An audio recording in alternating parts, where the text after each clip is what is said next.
Las guerras civiles no nacen de la noche a la mañana. Escasez, polarización. ¿Estamos viendo esas señales en Bolivia? Crecen los factores de riesgos asociados a la violencia, los robos, los saqueos y la justicia por mano propia. Las guerras civiles no nacen de la noche a la mañana. ¿Saben qué pasa antes? Antes aparecen señales como la escasez, la polarización, la violencia, la desconfianza en las instituciones, sectores enfrentados y ciudadanos que comienzan a actuar por cuenta propia. La pregunta que hoy deberíamos hacernos es: ¿estamos ya viendo estas señales en Bolivia?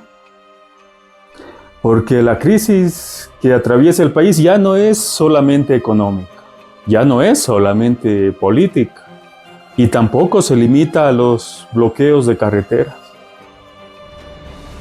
Lo que estamos observando es una acumulación de tensiones que, si no son resueltas a tiempo, podrían empujar a Bolivia hacia escenarios de confrontación social cada vez más peligrosos. Después de semanas de bloqueos en diferentes regiones del país, miles de familias enfrentan dificultades para acceder a combustible, alimentos y productos básicos. Los precios también continúan subiendo. Los mercados también sienten la presión de la escasez. Los transportistas denuncian pérdidas económicas. Los productores tienen dificultades para sacar su mercadería. Y millones de ciudadanos ven cómo cada día se vuelve más difícil desarrollar una vida normal. Pero el problema no termina ahí, porque recientemente la Confederación de Choferes de Bolivia ha dado un ultimátum al gobierno. Sus dirigentes anunciaron que si en 48 horas no se encuentran soluciones efectivas a la crisis, asumirán medidas de hecho. ¿Y qué significa eso? Que otros actores sociales comienzan a perder la paciencia.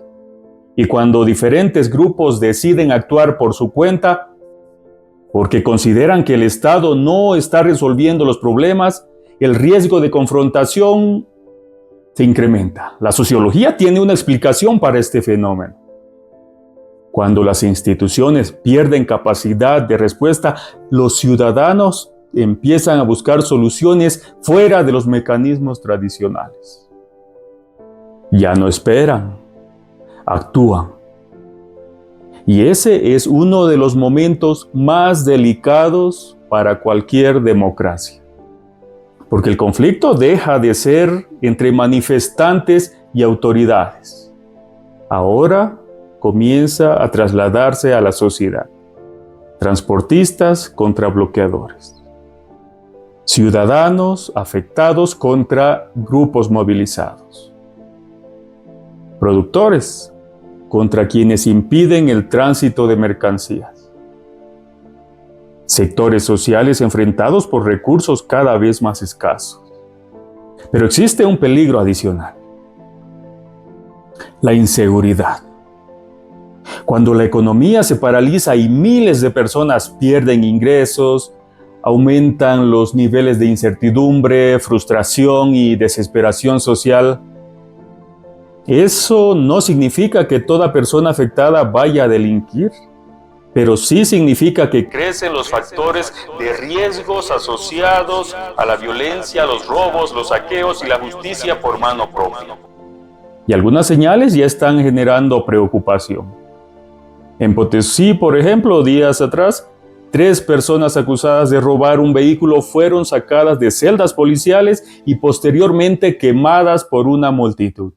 En Viacha, 3 menores de edad fueron acusados del asesinato de un taxista presuntamente para robarle su vehículo. Son hechos distintos, pero reflejan un fenómeno común: una creciente pérdida de confianza en las instituciones encargadas de garantizar la seguridad y la justicia.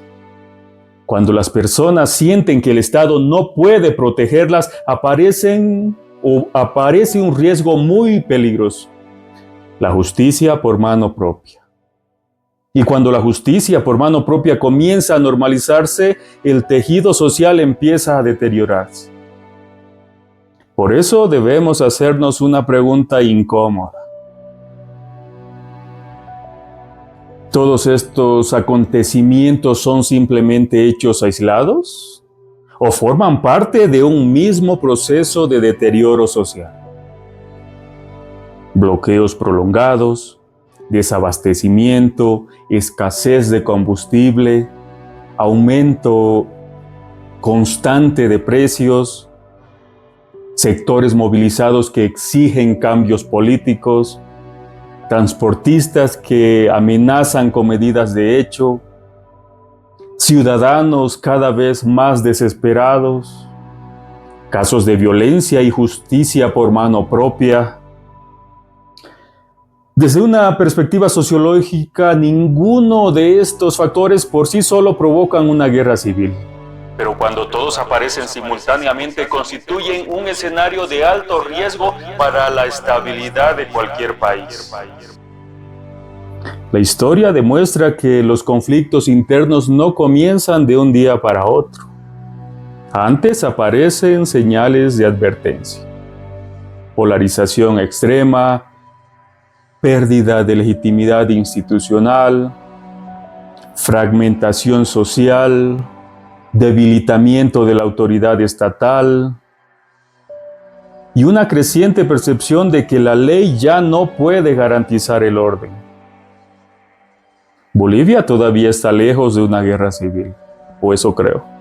Pero sería irresponsable ignorar que varios de los factores que históricamente precedieron a conflictos internos en otras naciones comienzan a manifestarse al mismo tiempo. Por eso el desafío ya no consiste únicamente en desbloquear carreteras, ni solamente en resolver una disputa política. El verdadero desafío es evitar que la crisis económica y política se transforme en una crisis de convivencia entre bolivianos. Porque una vez que la confrontación deja de ser entre Estado y los movilizados y pasa a ser entre ciudadanos contra ciudadanos, las consecuencias pueden ser impredecibles. La pregunta final es simple: ¿actuarán las autoridades y los actores políticos antes de que la frustración social alcance un punto de no retorno? O peor aún, ¿esperarán a que los propios bolivianos intenten resolver el conflicto por su cuenta? Esa es la verdadera preocupación que hoy debería unir a todo el país. ¿Y qué opinas tú? Comenta, escribe, te leo.